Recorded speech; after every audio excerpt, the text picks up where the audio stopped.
السلام علیکم ورحمۃ اللہ وبرکاتہ۔ میرے عزیز دوستو، امید ہے آپ تمام خیر و عافیت سے ہوں گے۔ اللہ تبارک و تعالی نے اس کائنات کا نظام کچھ اس طرح بنایا ہے کہ جو کام جلد بازی کے ساتھ کیا جاتا ہے، عجلت کے ساتھ کیا جاتا ہے تو وہ کام بگڑ جاتا ہے یا تباہ ہو جاتا ہے۔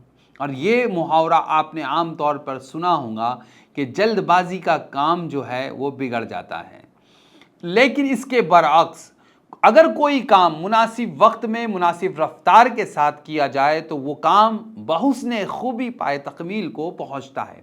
دیکھیے، اللہ جل شانہ نے آسمان و زمین کی تخلیق کا ذکر قرآن میں اس طرح ارشاد فرمایا کہ ان ربکم اللہ الذی خلق السماوات والارض فی ستۃ ایام، کہ بے شک تمہارا رب اللہ ہے جس نے آسمان و زمین کو 6 دن میں بنایا۔ لیکن میرے رب کی شان تو یہ ہے کہ کن فیکون، کہ کہتا ہے ہو جا تو وہ ہو جاتی ہے۔ تو پھر 6 دن میں آسمان و زمین کی تخلیق کا ذکر کیوں قرآن میں موجود ہے؟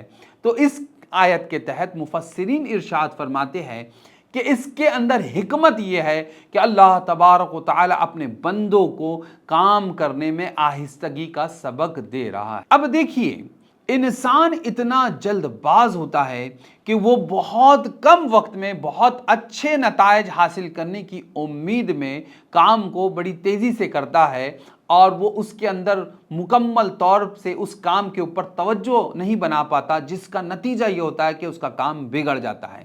اور انسان کی یہ خصلت قرآن حکیم میں بھی بیان کی گئی، ارشاد ہوا خلق الانسان من عجل، کہ انسان بڑا جلد باز بنایا گیا۔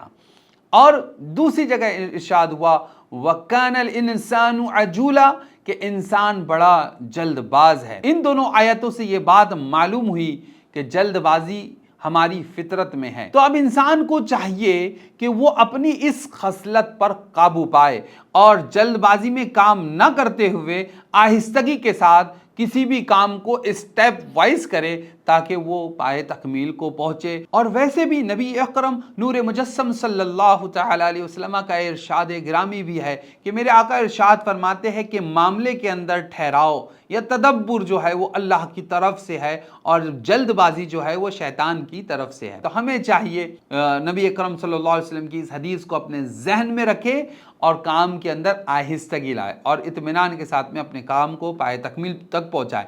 آپ نے دیکھا ہوگا بارش کا موسم شروع ہوتا ہے تو بہت ساری بیلیں جو ہے زمین سے نمودار ہوتی ہے، وہ چند ہی وقت میں پورے کے پوری دیوار کو گھیر لیتی ہے، چھتوں کو گھیر لیتی ہے۔ لیکن موسم بدلتا ہے، خزاں کا موسم آتے ہی وہ تمام کی تمام بیلیں سوکھ کر غائب ہو جاتی ہے۔ لیکن اسی کے برعکس کچھ درخت وہ ہوتے ہیں جو آہستہ آہستہ اپنی جڑوں کو زمین میں پھیلاتے ہیں، آہستہ آہستہ ان کے تنا ہوتا ہے وہ بڑھتا نظر آتا ہے، وہ دھیرے دھیرے بتدریج اسٹیپ وائز بڑھتے ہیں۔ تو پھر ایک عرصے کے بعد میں یا تو ان سے ہمیں پھل حاصل ہوتے ہیں یا پھر وہ ہمیں سایہ دیتے ہیں۔ تو ان دونوں مثالوں سے یہ بات اچھی طرح واضح ہو گئی کہ جو جلد بازی کے اندر پروان چڑھا وہ پائیدار نہیں تھا، لیکن جو دھیرے دھیرے اپنی جڑوں کو مضبوط کرتے ہوئے آگے بڑھا تو پھر خزاں سے ان کے اوپر کوئی فرق بھی نہیں پڑتا۔ مختلف قسم کے طوفان آتے ہیں مگر وہ اپنی مضبوط جڑوں کے ساتھ میں اپنے وجود کو قائم رکھنے میں کامیاب ہوتے ہیں۔ تو ہمیں بھی چاہیے کہ ہم اپنی بنیادوں کو مضبوط کریں، آہستگی کے ساتھ میں اپنے کام کے اندر مکمل طور پہ توجہ کو ایک جگہ مرکوز کر کے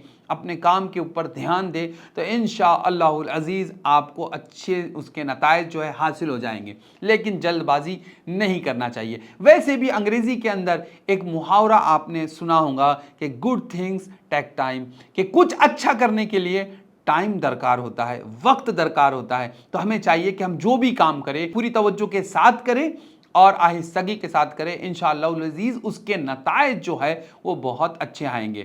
بس میں اپنے اس گفتگو کا جو اختتام ہے اقبال کے اس شعر سے کرتا ہوں کہ میری زندگی کا مقصد تیرے دی کی سرفرازی، میں اس لیے مسلمان، میں اس لیے نمازی۔ السلام علیکم ورحمۃ اللہ وبرکاتہ۔